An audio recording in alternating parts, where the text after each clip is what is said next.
नमस्कार, आप देख रहे हैं न्यूज इंडिया। आपके साथ में हूं वंदना अस्रोही। बुलेटिन की शुरुआत करेंगे इस वक्त एक बड़ी खबर। थोड़ी ही देर में केंद्रीय कैबिनेट की अहम बैठक होने वाली है। पीएम मोदी की अध्यक्षता में बैठक होगी। कई अहम मुद्दों को लेकर और प्रस्तावों पर चर्चा होगी। कैबिनेट फेरबदल को लेकर भी मंथन हो सकता है। आम आदमी पार्टी, टीएमसी और उद्धव गुट के सांसदों को मौका दिया जा सकता है। सूत्रों के हवाले से ये बड़ी जानकारी सामने आ रही है। कल राष्ट्रपति द्रौपदी मुर्मू से भी पीएम मोदी ने मुलाकात की थी। तो मोदी सरकार की केंद्रीय मंत्रिमंडल की आज मीटिंग होगी। ये बैठक इसलिए भी महत्वपूर्ण है क्योंकि एक दिन पहले दो हलचल देखने को मिली। दरअसल मंगलवार की सुबह केंद्रीय राज्य मंत्री जॉर्ज कुरियन ने मंत्री पद से इस्तीफा दिया। उनका राज्यसभा कार्यकाल समाप्त हो गया और बीजेपी ने उन्हें दोबारा राज्यसभा नहीं भेजा। कुरियन अल्पसंख्यक कार्य मंत्रालय और मत्स्य पालन, पशुपालन, डेयरी मंत्रालय में राज्य मंत्री थे। राष्ट्रपति द्रौपदी मुर्मू ने उनका इस्तीफा भी तत्काल स्वीकार कर लिया है। इस बीच शाम को राष्ट्रपति भवन में पद्म पुरस्कार समारोह के बाद पीएम मोदी ने राष्ट्रपति से मुलाकात की है। ऐसे में खबरें आ रही हैं कि केंद्र सरकार जल्द ही कैबिनेट में फेरबदल कर सकती है। इस बार आम आदमी पार्टी और टीएमसी के साथ उद्धव गुट से भी जो सांसद आए हैं उन्हें मौका दिया जा सकता है। तो ये बड़ी खबर, आज कैबिनेट की बैठक होने वाली है। पीएम मोदी ने कल राष्ट्रपति से भी मुलाकात की है। कैबिनेट में फेरबदल के संकेत मिलते हुए नजर आ रहे हैं। आम आदमी पार्टी, टीएमसी और उद्धव गुट के सांसदों को मौका दिया जा सकता है। तो कैबिनेट फेरबदल के ये बड़े संकेत यहां पर नजर आ रहे हैं क्योंकि दो मंत्रियों को दोबारा राज्यसभा नहीं भेजा गया है। 21 जून को जॉर्ज कुरियन का राज्यसभा कार्यकाल समाप्त हुआ।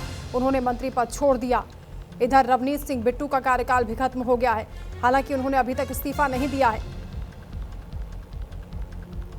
रवनीत सिंह बिट्टू ने संकेत दिए कि वो पंजाब की राजनीति में सक्रिय भूमिका निभाना चाहते हैं। उन्होंने कहा कि अगले साल होने वाले विधानसभा चुनाव में वो चुनाव लड़ सकते हैं और पंजाब में काम करना चाहते हैं। हालांकि बीजेपी एक व्यक्ति एक पद के फॉर्मूले पर चलती है। हालांकि ये सिद्धांत फेरबदल की बड़ी वजह माना जा रहा है। दरअसल हर्ष मल्होत्रा को हाल ही में दिल्ली बीजेपी अध्यक्ष बनाया गया, जबकि वो केंद्र में मंत्री भी हैं। इधर पंकज चौधरी उत्तर प्रदेश बीजेपी के अध्यक्ष हैं और वित्त राज्य मंत्री भी हैं। तो राजनीतिक हलकों में चर्चा है कि संगठनात्मक जिम्मेदारी मिलने के बाद इन नेताओं को मंत्री पद छोड़ना पड़ सकता है। वन मैन वन पोस्ट का सिद्धांत, यानी एक व्यक्ति एक पद का फॉर्मूला असर कर सकता है और इसीलिए आज की बैठक पर सबकी निगाहें टिकी हुई हैं। आपको याद होगा 3 महीने में 33 विपक्षी सांसद एनडीए के साथ आ गए हैं। 24 अप्रैल को राघव चड्ढा समेत 7 आम आदमी पार्टी के सांसद बीजेपी में शामिल हुए। 15 जून को टीएमसी के 20 सांसदों का एनसीपीआई में विलय हुआ। एनडीए को समर्थन देने का ऐलान किया। 22 जून को उद्धव गुट के 6 सांसद शिंदे की शिवसेना में शामिल हो गए। यानी जो दल बदलकर नेता एनडीए में आए हैं उन्हें जगह दी जा सकती है। बीजेपी और एनडीए संसद में अपनी संख्या को मजबूत करना चाहते हैं। यह माना जा रहा है कि भविष्य में कुछ संवैधानिक संशोधनों के लिए भी 2/3 बहुमत की जरूरत होगी। इसलिए नए सहयोगियों और समर्थक सांसदों को साथ रखना राजनीतिक रूप से महत्वपूर्ण हो जाता है। अगले साल पंजाब और उत्तर प्रदेश में विधानसभा चुनाव भी होने वाले हैं। ऐसे में बीजेपी क्षेत्रीय और सामाजिक समीकरणों को भी ध्यान में रखकर मंत्रिमंडल में बदलाव कर सकती है।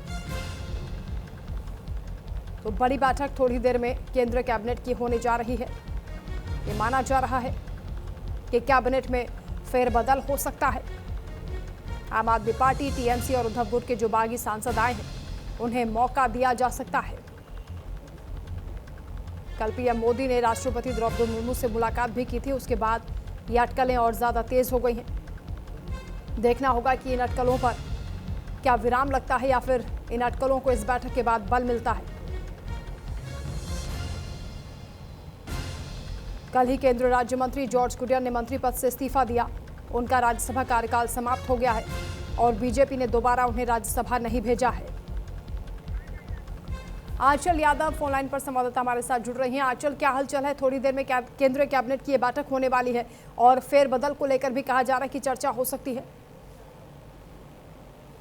बिल्कुल, देखिए आज मोदी कैबिनेट की बैठक जो है वो बुलाई गई है और जिस तरीके से इस बैठक में ये बताया जा रहा है कि इंफ्रास्ट्रक्चर और इसके साथ ही देखिए महिला और युवा और इसके साथ ही किसान और कई मामलों को लेकर जो है वो यहाँ पर फैसले हो सकते हैं। हालांकि देखिए बैठक उस बीच जो है वो होने जा रही है, क्योंकि वैसे तो हर हफ्ते मोदी कैबिनेट की बैठक होती है, लेकिन ये इस बीच बैठक होने जा रही है जब कहीं ना कहीं ये कहा जा सकता है कि मंत्रिमंडल में जो है फेरबदल को लेकर, विस्तार को लेकर चर्चाएं जो है वो काफी तेज चल रही हैं। और ये माना जा रहा है कि इस बार का जो फेरबदल होगा वो कहीं ना कहीं दूसरे दलों से आए हुए सांसदों को कहीं ना कहीं इसमें जगह दी जा सकती है, उनमें से 1-2 नाम शामिल हो सकते हैं।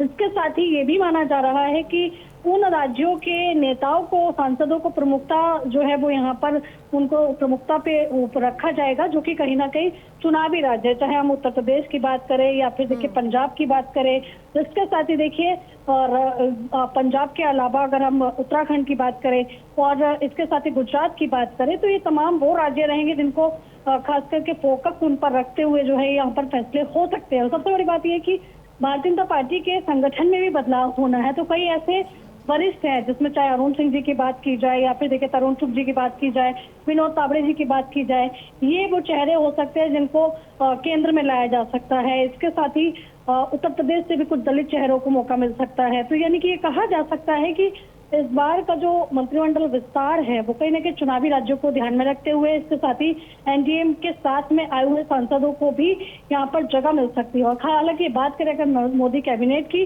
तो इस बैठक में कहीं ना कहीं देखिए जो योजनाएं होती है मंत्रालय की, इसके अलावा देखिए जो जनता से जुड़े हुए फैसले हैं वो कहीं ना कहीं लिए जाते हैं। जी बिल्कुल आंचल, 3 महीने में 33 विपक्षी सांसद हैं जो एनडीए के साथ आ गए हैं। इसमें राघव चड्ढा समेत 7 आम आदमी पार्टी के सांसद हैं, टीएमसी के 20 सांसद, हालांकि एनसीपीआई में विलय हुआ लेकिन एनडीए को समर्थन दिया, और उद्धव गुट के भी 6 सांसद हैं। तो ये माना जा रहा है कि इन लोगों के लिए कैबिनेट में जगह बन सकती है।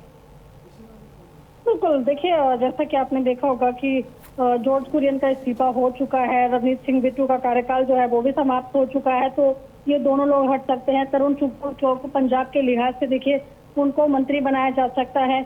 और इसके अलावा क्योंकि देखिए प्रधानमंत्री ने द्रौपदी मुर्मू से मुलाकात की है, तो ये माना जा रहा है कि इस बैठक में नए चेहरों की एंट्री और मंत्रियों के विभागों में बदलाव को लेकर अंतिम रणनीतिक जो मंथन है वो पूरा होने की संभावना जो है वो जताई जा रही है। हालांकि देखिए भाजपा के नए राष्ट्रीय अध्यक्ष आपने नितिन नवीन के नेतृत्व में जो संगठन में बदलाव है वो भी होने वाला है, यानी कि मंत्रिमंडल में फेरबदल और संगठन में बदलाव दोनों ही चीजें जो है वो भाजपा एक नई एनर्जी को जोड़ने के लिए, जो एनर्जी भाजपा को संगठन के साथ में आगे लेके जाएगी, चुनावों में जीत दिला सके। और दूसरी तरफ मंत्रिमंडल के विस्तार की बात करें तो चुनावी फायदा और इसके साथ में एक युवा एनर्जी जो है वो कहीं ना कहीं प्रधानमंत्री यहाँ पर जोड़ते हुए दिखाई दे सकते हैं। इसलिए युवा चेहरों को भी जो है इस बार कैबिनेट में जगह मिल सकती है। बिल्कुल आंचल जी, कहा आपने यूपी और पंजाब पर नजर है। रवनीत सिंह बिट्टू का आपने जिक्र किया, वो भी हालांकि उन्होंने इस्तीफा नहीं दिया है लेकिन संकेत दे रहे हैं कि पंजाब की राजनीति में सक्रिय भूमिका वो निभाना चाहते हैं, तो वहां पर बड़ी जिम्मेदारी उनको दी जा सकती है, क्योंकि बीजेपी में एक व्यक्ति एक पद का फॉर्मूला है और इसके तहत उन्हें मंत्री पद छोड़ना होगा।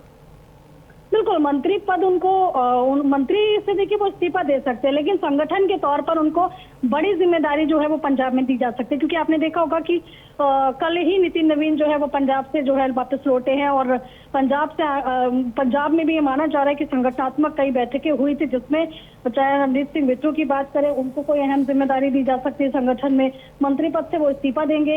ये कयास बहुत तेजी से लगाए जा रहे हैं और जो कि बहुत ही ज्यादा आग पकड़े हुए हैं। इसके साथ ही क्योंकि पंजाब की बात करते हैं तो देखिए तरुण चुग भी उसी पृष्ठभूमि से आते हैं, तो कहीं ना कहीं तरुण चुग जी को भी कहीं ना कहीं कह सकते हैं कि केंद्र में जिम्मेदारी दी जा सकती है उनको, क्योंकि अभी भी देखिए राष्ट्रीय महासचिव के पद पर तैनात हैं।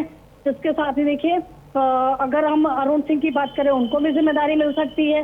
इसके अलावा अगर कई ऐसे चेहरे हैं जिनको इस बार एंट्री मिल सकती है, दलित चेहरों को भी कहीं ना कहीं बढ़ावा यहाँ पर दिया जाएगा, तो कुछ ऐसे सांसद भी मौजूद हैं यूपी के, चाहे अनूप प्रधान की बात करें या फिर देखिए भोला सिंह की बात करें जो कि उत्तर प्रदेश से सांसद हैं, इनको भी मौका दिया जा सकता है, क्योंकि ये वो चेहरे हैं, भोला सिंह की खास करके बात करें जो कि संगठन में भी सक्रिय रूप से एससी मोर्चा में है, राष्ट्रीय नेतृत्व में, और इसके साथ ही देखिए सांसद भी हैं। तो यानी कि पूरा जो पृष्ठभूमि है वो इसी तरीके से गठित की जाएगी जिससे भाजपा को चुनावी राज्यों में सीधे तौर पर फायदा मिले। बिल्कुल आपने जिक्र किया आंचल रवनीत सिंह बिट्टू का, लेकिन यहाँ पर हर्ष मल्होत्रा भी हैं जो कि दिल्ली बीजेपी अध्यक्ष बने हैं, जबकि केंद्र में अभी भी मंत्री बने हुए हैं, एक पद उनको छोड़ना पड़ सकता है। पंकज चौधरी हैं, यूपी बीजेपी के अध्यक्ष हैं, वित्त राज्य मंत्री भी हैं। तो क्योंकि एक पर्सन और एक पोस्ट का फॉर्मूला है, सिद्धांत पर बीजेपी काम करती है। बिल्कुल, देखिए केवल यहाँ पर दो कह सकते पंकज चौधरी और हर्ष मल्होत्रा की ही बात नहीं है। हर्ष मल्होत्रा को भी इसलिए अध्यक्ष बनाया गया, जो कि सूत्र बताते हैं कि वो पंजाब से ताल्लुक रखते हैं और पंजाब दिल्ली के जरिए पंजाब को साधने की कोशिश, पंजाब और दिल्ली के जरिए पंजाब को जोड़ने की कोशिश जो है यहाँ पर बीजेपी कर रही है। इसके साथ ही देखिए आपने नीतीश कुमार का भी देखा है, नीतीश कुमार राज्यसभा सांसद बने हैं, उनको भी कहीं ना कहीं बड़ा मंत्रालय दिया जा सकता है। यानी कि सीधे तौर पर कई मंत्रालयों में फेरबदल हो सकता है। तो जो खबरें मिल रही वो ये भी है कि जो अश्विनी वैष्णव है उनको फाइनेंस मंत्रालय जो है वो दिया जा सकता है। तो कई तरह की खबरें हैं जिसमें कई बड़े नेताओं के मंत्रालय बदले जा सकते हैं, उनको कुछ नेताओं को अहम जिम्मेदारी दी जा सकती है। कैबिनेट रिशफल की चर्चाएं हो रही हैं, आप नजर रखिएगा इस बैठक पर, आगे भी आपसे अपडेट्स लेंगे। फिलहाल बहुत शुक्रिया तमाम जानकारी के लिए। एक और बड़ी खबर, अमरनाथ यात्रा से पहले बड़ा एक्शन हुआ है। जम्मू पुलिस ने 7 संदिग्धों को पकड़ा है। 12 से ज्यादा जगहों पर छापेमारी की गई है। वाल्मीकि नगर, नानक नगर में छापेमारी हुई है। एसओजी और जम्मू पुलिस ने इस कार्रवाई को अंजाम दिया है। आपको बता दें कि अगले महीने से अमरनाथ यात्रा शुरू होने वाली है, जिसको लेकर तैयारियां जोरों पर हैं। सुरक्षा के लिहाज से भी अभियान चलाए जा रहे हैं। वाल्मीकि नगर, नानक नगर में छापेमारी हुई है। पुलिस ने इस बड़ी कार्रवाई को अंजाम दिया है, जहां पर बताया जा रहा है कि 7 संदिग्ध पकड़े गए हैं।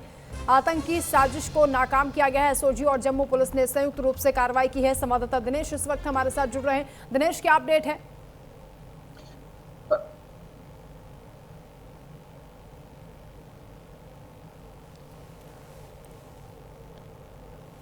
लगता है संपर्क हमारा टूट चुका है, दोबारा रुक करेंगे। फिलहाल ये बड़ी खबर आपको बता रहे हैं, जम्मू में आतंकवादी साजिश नाकाम हुई है। 7 संदिग्धों को पकड़ा गया है, उनसे पूछताछ की जा रही है। दिनेश सुदन संवाददाता हमारे साथ जुड़ रहे हैं जम्मू से। दिनेश, आतंकी साजिश को नाकाम किया गया है, संयुक्त कार्रवाई यहाँ पर की गई है एसओजी और पुलिस की ओर से, क्या जानकारी मिल पा रही है?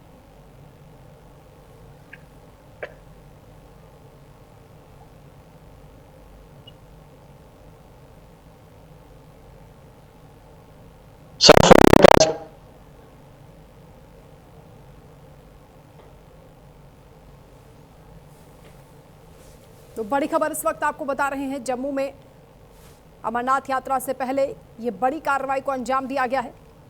अगले महीने से अमरनाथ यात्रा की शुरुआत होगी, उससे पहले सुरक्षा एजेंसियां पूरी तरीके से अलर्ट हैं। जम्मू पुलिस भी सतर्कता बरत रही है और इसी क्रम में ये बड़ी कार्रवाई की गई है, जहां 7 संदिग्ध गिरफ्तार हुए हैं।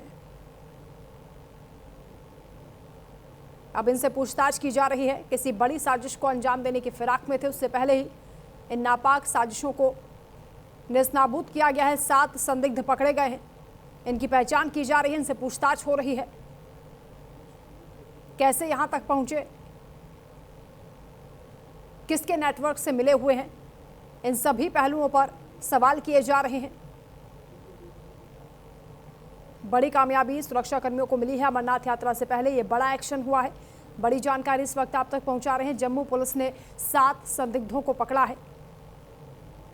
12 से ज्यादा ठिकानों पर छापेमारी की गई है। दिनेश सुदन संवाददाता एक बार फिर से हमारे साथ जुड़ गए हैं। दिनेश, क्या जानकारी है?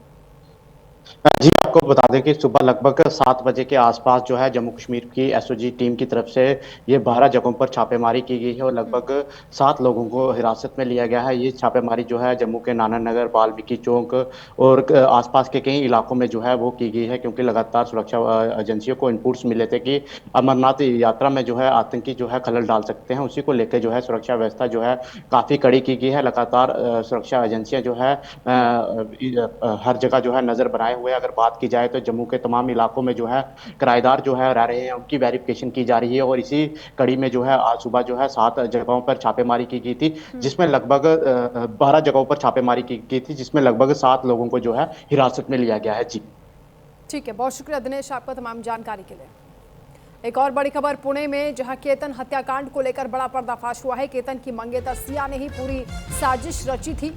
बॉयफ्रेंड के साथ मिलकर उसने हत्या को अंजाम दिया। सिया और उसके बॉयफ्रेंड को 7 दिन के पुलिस रिमांड पर भेजा गया है, उनसे पूछताछ होगी। इस घटना ने पूरे देश को झकझोर कर रख दिया है। सवाल ये उठ रहे हैं कि अगर शादी नहीं करना चाहती थी सिया, तो केतन को इस तरह से मौत के घाट क्यों उतारा? सीधा इनकार भी किया जा सकता था, परिवार को बताया जा सकता था। पुणे में केतन हत्याकांड को लेकर यह बड़ा खुलासा हो रहा है, बड़ा पर्दाफाश हुआ है। केतन की मंगेतर सिया ने ही हत्या की साजिश रची थी।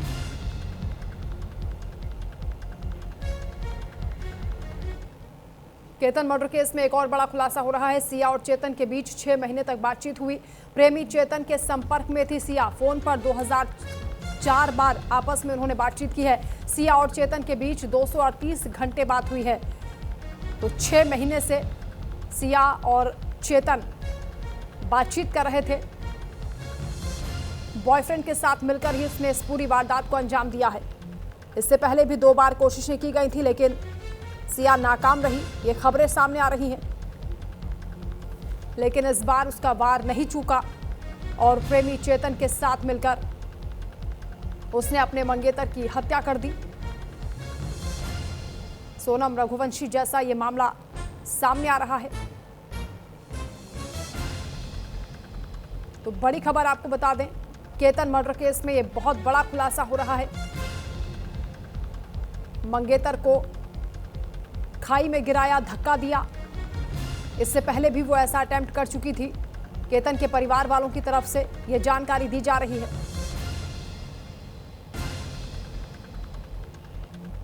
तो जानकारी ये मिल रही है कि सिया और चेतन एक दूसरे को लंबे समय से जानते थे। करीब 6 महीने से एक दूसरे के संपर्क में थे। फोन पर घंटों बातचीत होती थी। उन्होंने ही इस पूरे मर्डर को प्लान किया था। पहले केतन का भरोसा जीता गया और उसके बाद चेतन के साथ मिलकर सिया ने इस पूरी खौफनाक वारदात को अंजाम दिया है। ऐसी घटना की प्यार से भरोसा उठ जाए, वो तस्वीरें सामने आई हैं जहां सिया के प्री बर्थडे सेलिब्रेशन को लेकर कितना एक्साइटेड था केतन। उसे बर्थडे सरप्राइज भी दिया जा रहा था और उसी के कहने पर वो यहां फोर्ट पर पहुंचा था, जहां से उसे धक्का दे दिया गया। कल्पना भी नहीं घटना उसके साथ हो जाएगी। सिया ने अपने बॉयफ्रेंड चेतन के साथ मिलकर इस खौफनाक वारदात को अंजाम दिया है और बताया जा रहा है कि सिया और चेतन के बीच 6 महीने से बातचीत चल रही थी।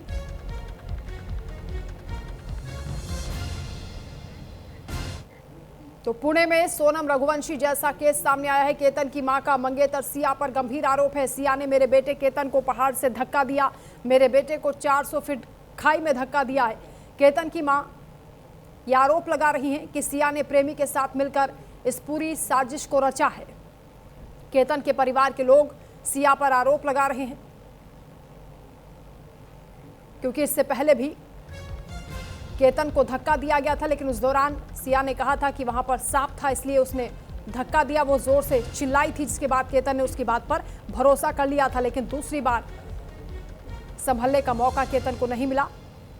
केतन की मां ने मंगेतर सिया पर यह आरोप लगाए हैं कि मेरे बेटे को 400 फीट खाई में धक्का दिया गया है और सिया ने ही इस पूरी वारदात को अंजाम दिया।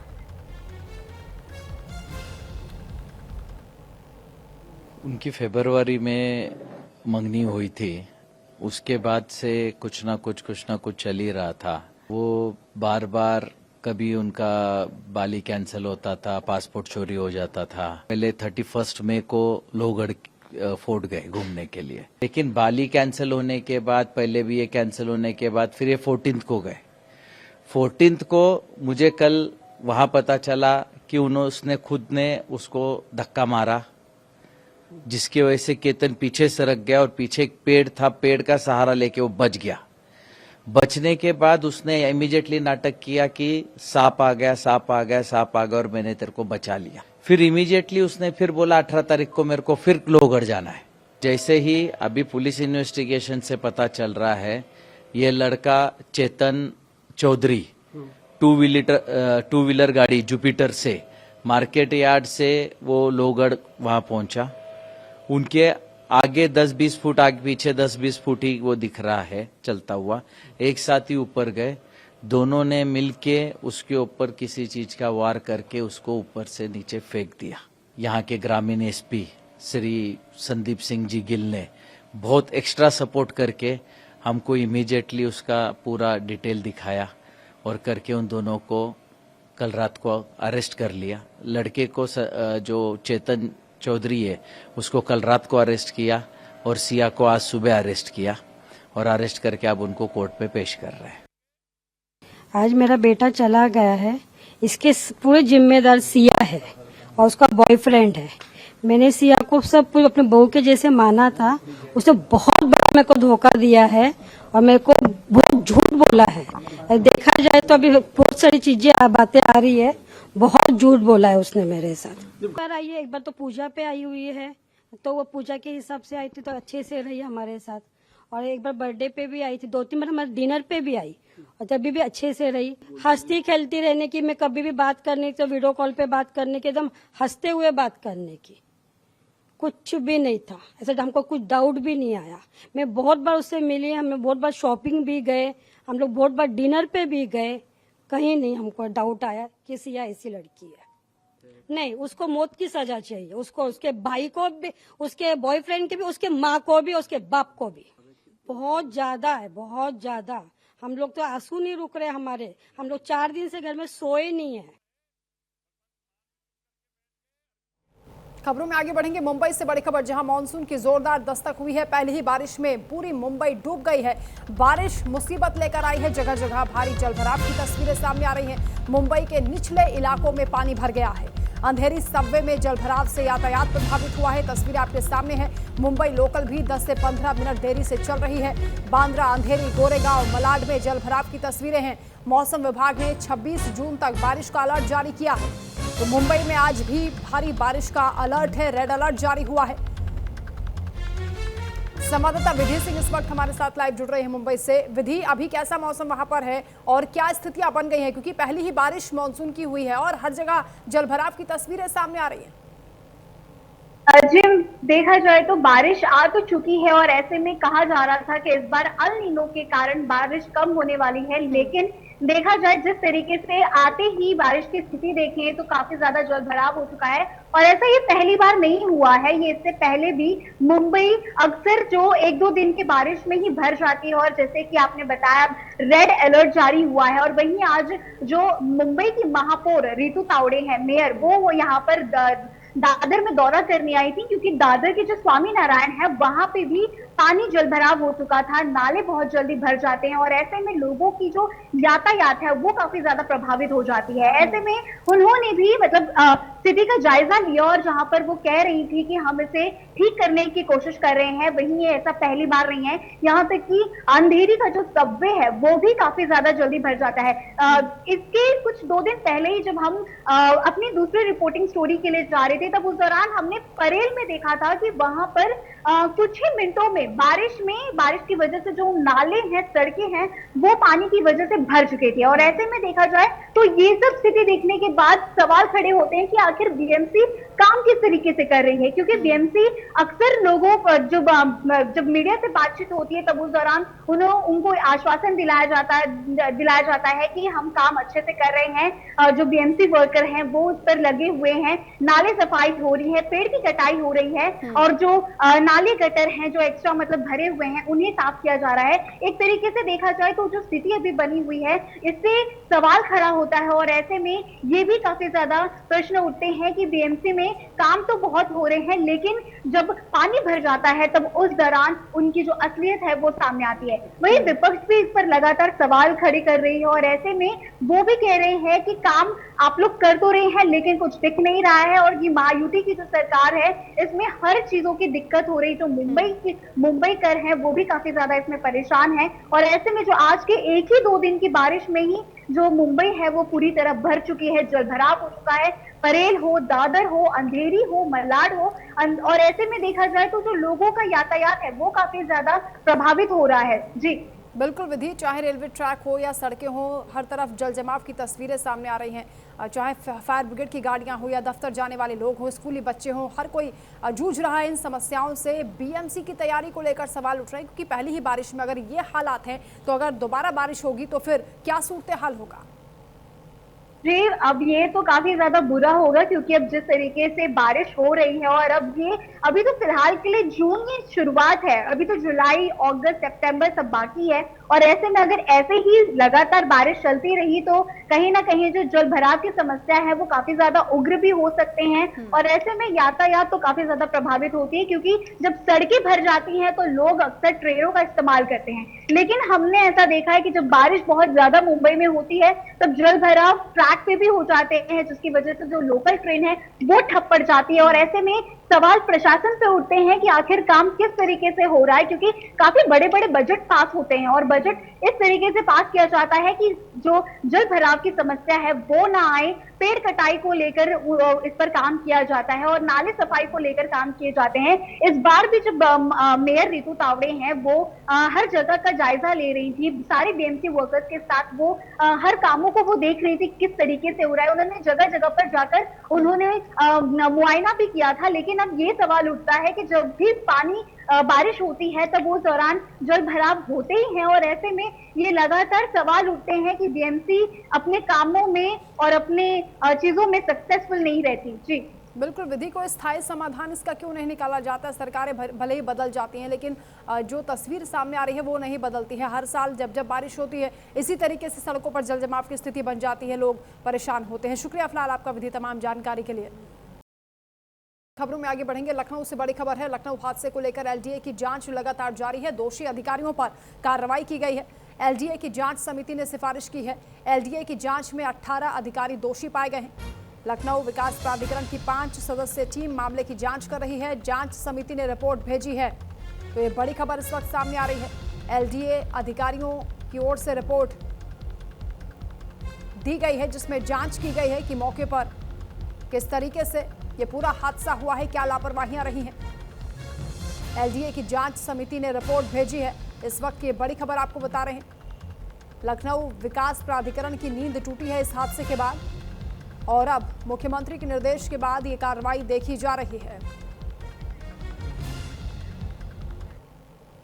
लखनऊ अग्निकांड से जुड़ी एक और बड़ी जानकारी सामने आ रही है। लखनऊ हादसे में एलडीए का नोटिस जारी हुआ है। बिल्डिंग मालिकों को कारण बताओ नोटिस दिया गया है। जवाब न देने पर बुलडोजर एक्शन चलेगा। 22 जून को कोचिंग इंस्टीट्यूट में भीषण आग लगी थी जिसमें 15 लोगों की मौत हो गई। अब बिल्डिंग मालिकों को कारण बताओ नोटिस जारी हुआ है जिसमें उनसे पूछा गया है कि इतनी गंभीर लापरवाही क्यों की गई है, सुरक्षा मानकों को नजरअंदाज कैसे किया गया। कोचिंग इंस्टीट्यूट में जो भीषण आग लगी उसके बाद योगी सरकार का हंटर लगातार चलता हुआ नजर आ रहा है। अब एलडीए की ओर से नोटिस भी जारी हुआ है। बिल्डिंग मालिकों को कारण बताओ नोटिस जारी किया गया।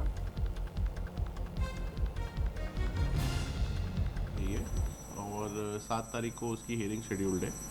जो एक्ट के प्रावधान है और जो नियम है उसके तहत उसको 15 दिन का समय देना है। 15 दिन का समय दिया गया है। अगर कोई जवाब आएगा तो उसका परीक्षण करके, या अगर जवाब नहीं आता है तो उसके बाद 7 तारीख को विधिवत आदेश पारित किया जाएगा। और उसके बाद बिल्डिंग की कल माननीय मुख्यमंत्री जी और सरकार के निर्देशों पे हमने जो है ज्वाइंट मीटिंग की थी। उसमें पुलिस के अधिकारी भी थे, फायर के अधिकारी थे, बिजली विभाग के भी अधिकारी थे और 7 टीमें पूरी शहर में बनाई गई हैं। आज से जो है इस पे बहुत सख्त अभियान चलाएंगे हम लोग। माननीय मुख्यमंत्री जी के स्पष्ट निर्देश हैं कि जहाँ पर बेसमेंट में विशेष रूप से कोचिंग सेंटर या हॉस्पिटल या नर्सिंग होम चल रहे हैं तो उन पर तुरंत कार्रवाई की जाए।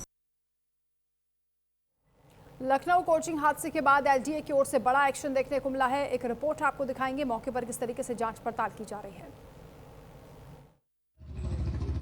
सिर्फ इमारत ही नहीं, कई सपने जला डाले। लापरवाही के इस धुएं ने कई घरों के चिराग बुझा डाले। मेरे पीछे ये जो काली बिल्डिंग नज़र आ रही है, काली इमारत नज़र आ रही है, ये उस सिस्टम की भी काली परछाई है जिसके आगोश में 15 लोग आए और अपनी जान गंवा बैठे। फिलहाल शासन प्रशासन जागा है और अब इस बिल्डिंग के सामने एक नोटिस चस्पा कर दी गई है। नोटिस एलडीए की तरफ से चस्पा की गई है, विहित प्राधिकारी के तरफ से ये नोटिस चस्पा की गई है और इस नोटिस में जो अवैध निर्माण हुआ है उसका जिक्र करते हुए इस पे जुर्माने के साथ ढहाने की भी बात कही गई है। इस पे कहा गया है कि इस नोटिस में जो लिखा है कि भूखंड का क्षेत्रफल वो महज 185 वर्ग मीटर, यानी आप समझ सकते हैं कि लगभग 1900 स्क्वायर फीट के आसपास ये ज़मीन है जहां पर कमर्शियल एक्टिविटी की जा रही है। इस नोटिस में स्पष्ट तौर पर लिखा है कि इसमें आवासीय परमिट है लेकिन बेसमेंट, भूतल, प्रथम तल, द्वितीय तल, तृतीय तल, लगभग 4 तल बना दिए गए और इसका व्यावसायिक प्रयोग किया जा रहा है। बात साफ है कि ये जब नक्शा पास हुआ था तो आवासीय था, लेकिन अब व्यावसायिक प्रयोग किया जा रहा है और इसका सीधा मानचित्र जो है वो फोटो, उसके मानचित्र हैं जो अभिलेख हैं वो उपलब्ध नहीं हैं। अब दूसरी बड़ी बात, नोटिस में नीचे कुछ सवाल भी किए गए हैं। वो सवाल ये हैं, जिसमें बड़ा सवाल ये है कि क्या स्वीकृत के विपरीत भूमि का उपयोग हुआ है। तो स्पष्ट तौर पर जवाब में लिखा गया है हाँ, उपयोग हुआ है। किस प्रयोजन हेतु तो इसकी स्वीकृति थी मानचित्र की, इसमें स्पष्ट लिखा है आवासीय, लेकिन इसका जो प्रयोग किया जा रहा था वो व्यावसायिक प्रयोग किया जा रहा था। एक और सवाल है कि क्या स्वीकृत के विपरीत निर्माण हो रहा है। स्पष्ट तौर पर इस नोटिस में लिखा है हाँ। क्या निर्मित तल में विचलन है, इसमें भी लिखा है हाँ। तो ये वो नोटिस का मजमून है जो हम आपको दिखाने का प्रयास कर रहे थे और बताने का प्रयास कर रहे थे कि एलडीए ने जो नोटिस जारी किया है उसमें स्पष्ट तौर पर दर्शाता है कि ये मानक के विपरीत है। नोटिस के अंत में ये भी लिखा है कि आप 15 दिन के भीतर इसका जवाब दें। एक और बड़ी अपडेट मामले में सामने आ रही है। मुख्यमंत्री योगी आदित्यनाथ की ओर से सख्त निर्देश दिए गए हैं कि बेसमेंट में किसी भी कोचिंग का संचालन नहीं किया जाएगा। बेसमेंट में व्यावसायिक गतिविधियों पर रोक लगाई जाएगी। अवैध कोचिंग भवनों पर कार्रवाई होगी। मुख्यमंत्री योगी आदित्यनाथ की ओर से ये सख्त निर्देश दिए गए हैं। भवनों की पहचान की जाएगी और तत्काल कार्रवाई के निर्देश दिए हैं। तो लखनऊ में कहा जा रहा है कि अब ड्राइव चलाई जा रही है, जिससे अवैध कोचिंग और अवैध तरीके से जो भवन बनाए गए हैं उनके खिलाफ एक्शन होगा, क्योंकि मुख्यमंत्री योगी आदित्यनाथ ने सख्त निर्देश दे दिए हैं कि ऐसे कोचिंग संस्थानों को चिन्हित किया जाए जो बेसमेंट में चल रहे हैं। ऐसी जो कमर्शियल गतिविधियां हो रही हैं उन सभी पर प्रतिबंध लगाया जाए। लखनऊ हादसे से जुड़ी एक और बड़ी खबर सामने आ रही है। 14 दिन की न्यायिक हिरासत में आरोपी वीरेंद्र शुक्ला को भेजा गया है। वीरेंद्र शुक्ला ने दिल की बीमारी का हवाला दिया था, लेकिन चेकअप के बाद डॉक्टरों ने उन्हें पूरी तरह से फिट बताया। मेडिकल के बाद कोर्ट ने न्यायिक हिरासत में भेज दिया है। आरोपी वीरेंद्र शुक्ला से अब आगे पूछताछ होगी। ये बिल्डिंग मालिक बताया जा रहा है। किस तरीके से सुरक्षा मानकों की अनदेखी हुई, इतनी बड़ी लापरवाही, 15 लोगों की जान चली गई, दम घुटने से छात्रों की मौत हुई। हाहाकार मचा हुआ है पूरे देश में।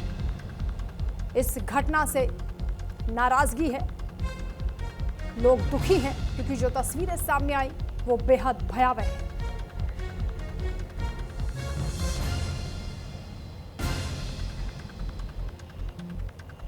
तो लखनऊ अग्निकांड से जुड़ी हुई बड़ी खबर आपको बता रहे हैं, जहां पर एक तरफ सख्ती से एक्शन हो रहा है, दूसरी ओर वीरेंद्र शुक्ला को 14 दिन की न्यायिक हिरासत में भेजा गया है। वीरेंद्र शुक्ला जो कि बिल्डिंग मालिक है, दिल की बीमारी का हवाला देकर बचने का प्रयास किया था, लेकिन चेकअप के बाद डॉक्टरों ने पूरी तरीके से फिट बता दिया। अब न्यायिक हिरासत में पूछताछ होगी।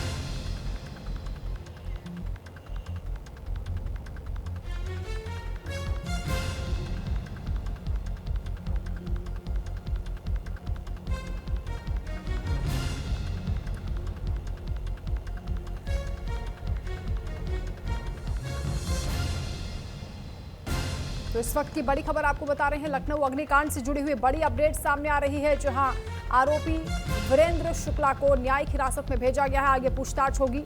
सवालों की लंबी फेहरिस्त है।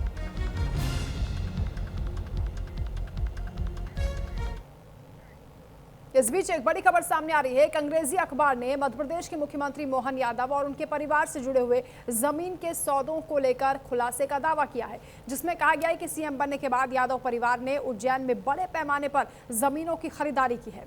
खास बात यह है कि ये सौदे उन जमीनों के लिए किए गए हैं जो कि उज्जैन मास्टर प्लान 2035 के तहत सड़क और हाईवे परियोजना से जुड़ी हुई है।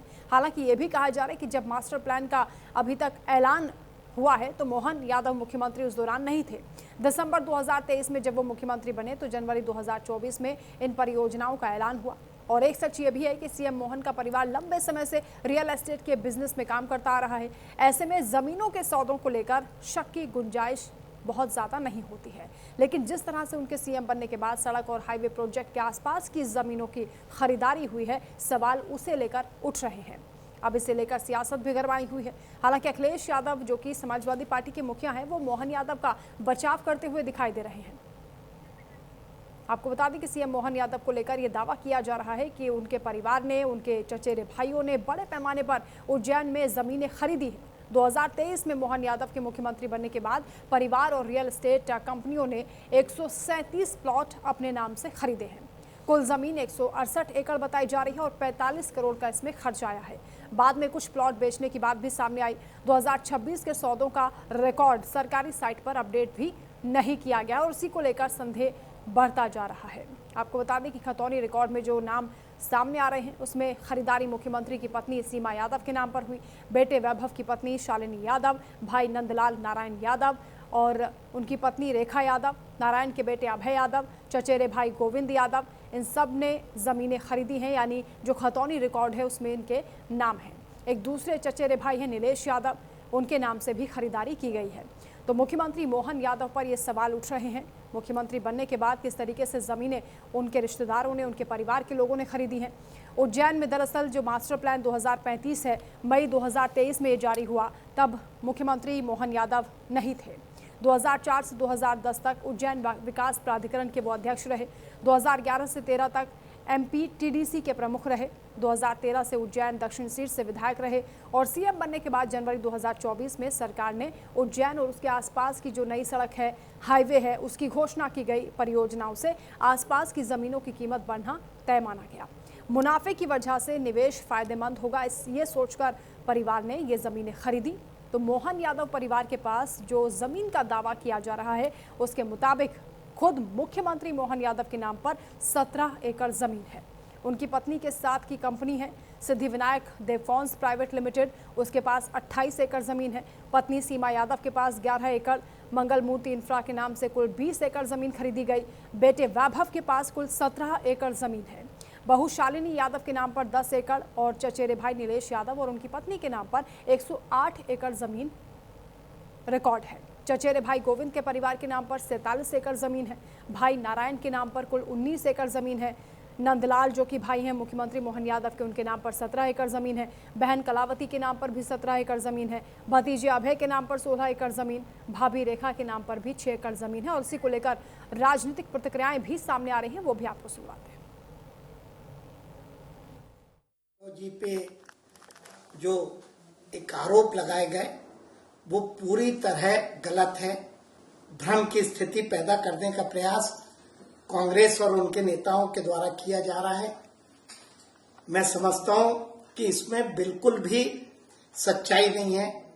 मैं बताना चाहता हूं कि हमारे मुख्यमंत्री के द्वारा जो 2023 में जो नामांकन उन्होंने दाखिल किया था, उस स्थिति में उनके पास 17 एकड़ की जो जमीन थी, जो आज उसमें कुछ भी परिवर्तन नहीं हुआ और वो 17 एकड़ की जमीन थी उनकी पत्नी सीमा यादव के नाम से। मोहन यादव 2021 में मंत्री बने। 13 दिसंबर 2023 को मुख्यमंत्री बने। 21 से 23 के बीच में परिवार के निकट रिश्तेदारों के पास लगभग 194 प्लाट में स्थान पर 253 एकड़ जमीन है, 253 एकड़ जमीन है। यानी 21 से 25 के बीच में 253 एकड़ जमीन खरीदी गई जब वो मंत्री बने और मुख्यमंत्री बने, आज तक 2.5 साल। दूसरा लैंड रिकॉर्ड क्या कहता है? 21 से 23 में 57 प्लाट में 85 एकड़ जमीन खरीदी। 24 से 25 एक साल में 137 प्लाट में 168 एकड़ जमीन खरीदी। कुल भूमि स्वामित्व की रिपोर्ट अनुसार परिवार और रिश्तेदारों के पास 245 प्लाट में 335 एकड़ जमीन है। मोहन यादव जी को बदनाम करने के लिए ये बीजेपी ने साजिश की है। मोहन यादव पे ये आरोप है तो उत्तर प्रदेश के मुख्यमंत्री जी ने तो 300-600 एकड़ जमीन ली है। आप लोग समझते नहीं बात को। ये कोई नई बात थोड़ी है कि उन्होंने कोई जमीन ली है। अगर उन्होंने जमीन ली है तो पुराने वो रियल एस्टेट का काम करते थे। आप ये क्यों भूल जाते हैं कि जो मध्य प्रदेश के मुख्यमंत्री हैं वो रियल एस्टेट का पहले से जमीनों का काम करते थे?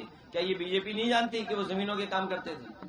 तो अब ये आरोप पता है क्यों लगाया जा रहा है?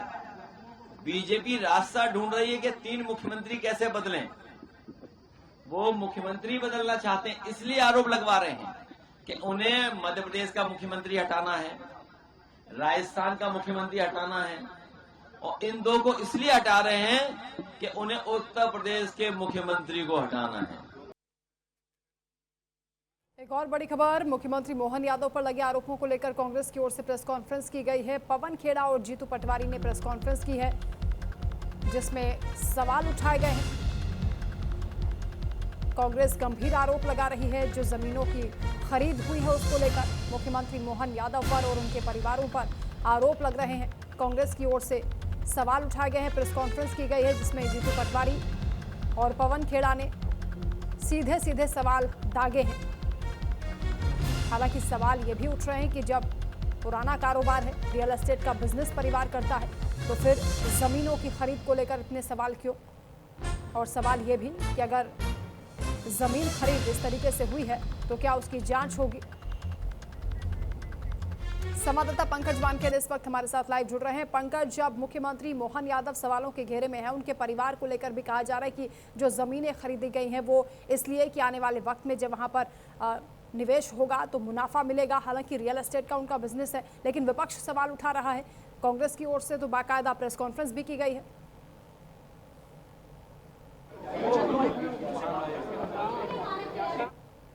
बेशक देखिए, जीतू पटवारी ने भोपाल में प्रेस कॉन्फ्रेंस की और अब कुछ ही देर में दिल्ली में प्रेस कॉन्फ्रेंस करेंगे जो एआईसीसी के चेयरमैन है पवन खेड़ा, और साथ में जीतू पटवारी जो है प्रदेश अध्यक्ष, वो दोनों प्रेस कॉन्फ्रेंस करेंगे और जो एलिगेशन लगे हैं मध्य प्रदेश मुख्यमंत्री मोहन यादव के ऊपर उनको लेकर संक्षेप में जानकारी देंगे। क्योंकि लगातार जिस तरह से अगर आप देखेंगे तो कई आरोप जो है वो लगाए गए हैं। मोहन यादव एक निजी अखबार के थ्रू ये खबरें निकल कर आई, उसके बाद जीतू पटवारी बड़े मुखर हुए हैं और साफ तौर पर कह रहे हैं कि जो कई महत्वपूर्ण बिंदु है जिसमें जिक्र करूंगा कि उन्होंने कहा कि 2021 से लेकर 23 के बीच में महज सिर्फ 57 प्लॉट और 85 एकड़ जमीन खरीदी थी, और उसके बाद जब मुख्यमंत्री बने 13 दिसंबर को 2023 को, उसके बाद से करीबन 137 प्लॉट नए खरीदे गए।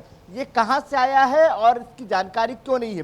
क्या उन्हें पता था पहले से ही तमाम चीजें? क्योंकि सिंहस्थ कुंभ होना है, उसकी तैयारी होनी है, उसके लिए प्लॉट की जरूरत पड़ेगी, तो ऐसे में उन्होंने जानबूझकर तमाम चीजें खरीदी। ऐसे तमाम एलिगेशन जो है जीतू पटवारी की तरफ से लगाए गए। अब थोड़ी देर में एक प्रेस कॉन्फ्रेंस होगी, उसमें भी कई महत्वपूर्ण जानकारी उनकी तरफ से दी जाएगी। क्या मुख्यमंत्री या उनके परिवार की ओर से कोई सफाई दी गई इस पूरे मामले को लेकर? पंकज, देखिए, ऑफिशियल बयान अभी किसी भी तरह से भारतीय जनता पार्टी की तरफ से जी बिल्कुल अभी भी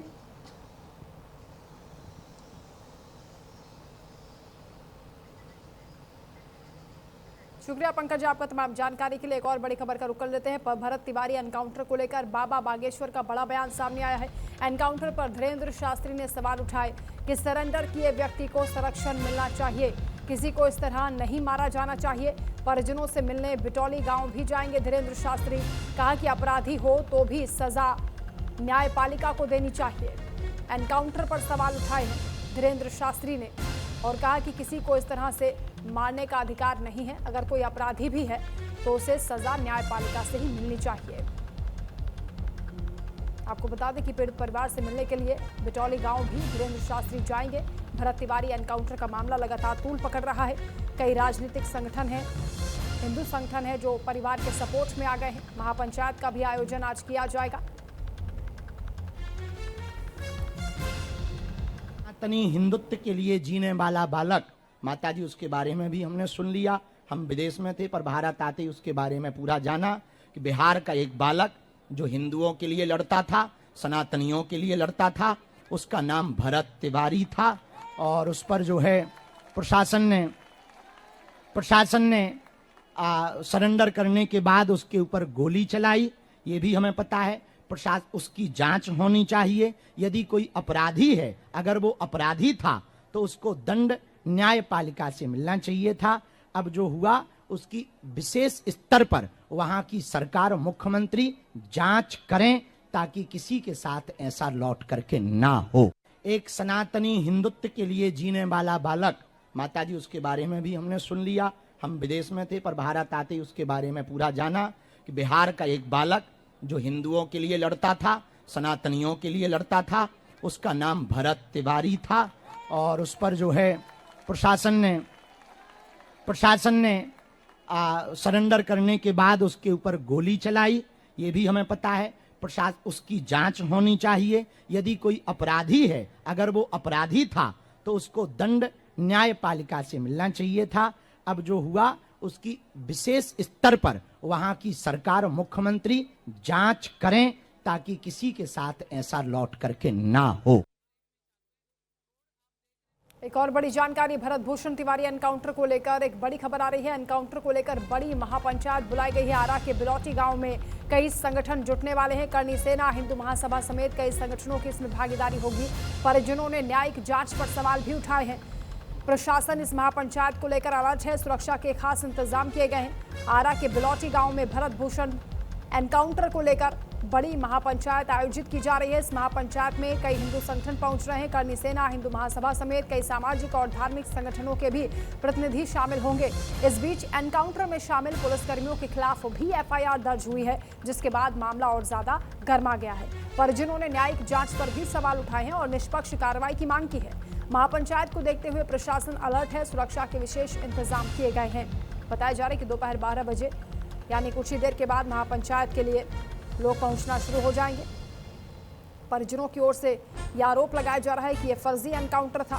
भरत के पिता काशीनाथ तिवारी दावा कर रहे हैं कि घटना के समय 2 मोबाइल में से अभी तक एक मोबाइल भी पुलिस के कब्जे में है और ये जो कार्रवाई की जा रही है उस पर भी उन्होंने संदेह जताया है।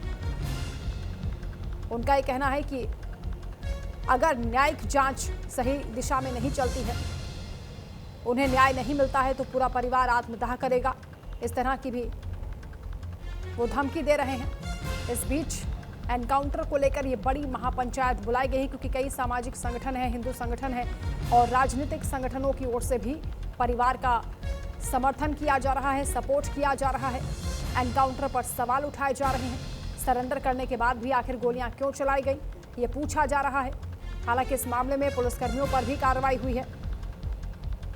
जगदीशपुर अनुमंडल पुलिस पदाधिकारी यानी एसडीपीओ, शाहपुर थाना अध्यक्ष समेत एनकाउंटर में शामिल कई पुलिसकर्मियों के खिलाफ एफआईआर दर्ज की गई है। बताया जा रहा है कि ये कार्रवाई एनकाउंटर को लेकर जो सवाल उठ रहे हैं और परिजनों की ओर से जो शिकायत दी गई है उसके आधार पर की गई है। अब पुलिस अधिकारियों के खिलाफ मुकदमा दर्ज होने के बाद इस जांच को एक नई दिशा मिली है।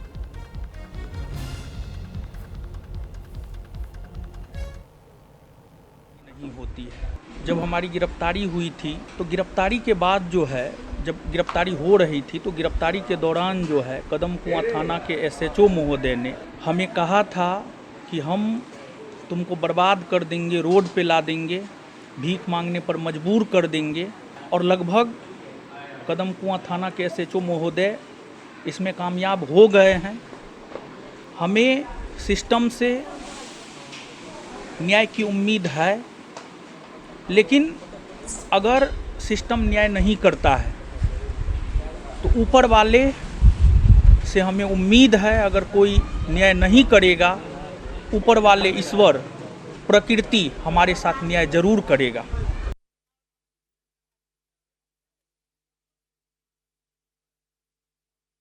एसडीपीओ राजेश कुमार शर्मा हटा दिए गए हैं। बड़ी कार्रवाई हुई है। पंकज मिश्रा जगदीशपुर के नए एसडीपीओ बनाए गए हैं। बिहार सरकार ने तत्काल प्रभाव से उन्हें हटाने का आदेश दिया है। इसके अलावा भी कई पुलिसकर्मियों पर एफआईआर दर्ज की गई है। बड़ी कार्रवाई की गई है। जगदीशपुर अनुमंडल पुलिस पदाधिकारी यानी एसडीपीओ को हटा दिया गया है। बिहार सरकार की ओर से तत्काल प्रभाव से उन्हें हटाने के आदेश दिए गए हैं। भरत तिवारी एनकाउंटर मामले को लेकर ये बड़ी कार्रवाई की गई है। जगदीशपुर एसडीपीओ राजेश कुमार शर्मा को हटाया गया है। तो एक तरफ परिजनों की ओर से न्यायिक जांच पर सवाल उठाए जा रहे हैं, दूसरी ओर पुलिसकर्मियों पर कार्रवाई हुई है। कई अधिकारियों पर एक्शन लिया गया है। बिहार सरकार की ओर से ये कहा जा रहा है कि दोषी पुलिसकर्मियों पर यह कार्रवाई की जा रही है, जिन पर आरोप लगाए जा रहे हैं परिवार की ओर से। परिवार की शिकायत के आधार पर ही ये कार्रवाई की गई है। बिहार सरकार की ओर से ये एक्शन लिया जा रहा है, लेकिन जो न्यायिक जांच चल रही है उसको लेकर भी परिजनों की ओर से सवाल उठाए जा रहे हैं। आज महापंचायत भी बुलाई गई है, जिसमें तमाम सामाजिक संगठन, हिंदू संगठन और राजनीतिक संगठनों की ओर से प्रतिनिधि शामिल होंगे। भरत तिवारी एनकाउंटर ने तूल पकड़ लिया है। सोशल मीडिया पर भी इस मामले को लेकर एनकाउंटर पर सवाल उठाए जा रहे हैं, क्योंकि सरेंडर करने के बाद भी गोलियां चलाई गई। इसको लेकर लोग पूछ रहे हैं कि आखिर ये कैसा न्याय है। पीड़ित परिवार को इंसाफ दिलाने के लिए मुहिम चलाई जा रही है। सभी बिहार पुलिस में रहे, देश की सेवा में रहे, राज्य की सेवा में रहे, घूम रहा है तो सारे परिवार का इतिहास, इनके जितने भी दाता परदाता रहे हैं वे फौज में रहे, आर्मी में रहे, इनके पिताजी चाचा ताऊ सभी बिहार पुलिस में रहे, देश की सेवा में रहे, राज्य की सेवा में रहे। जी बताइए क्या और कहना चाह रहे हैं? जी मैं ये कहना चाहता हूँ कि मैं ये 12वीं के बाद, भैया के 12वीं के बाद मैं दिल्ली तक जाऊँगा। लोग आए वहाँ सपोर्ट कीजिए। मतलब दिल्ली में आप क्या करना चाहते हैं? मतलब दिल्ली से देशव्यापी आंदोलन की जो तैयारी है, जो देश में एक भरत तिवारी नहीं है, ऐसे लाखों भरत तिवारी है जिनके साथ रोजाना अन्याय हो रहा है।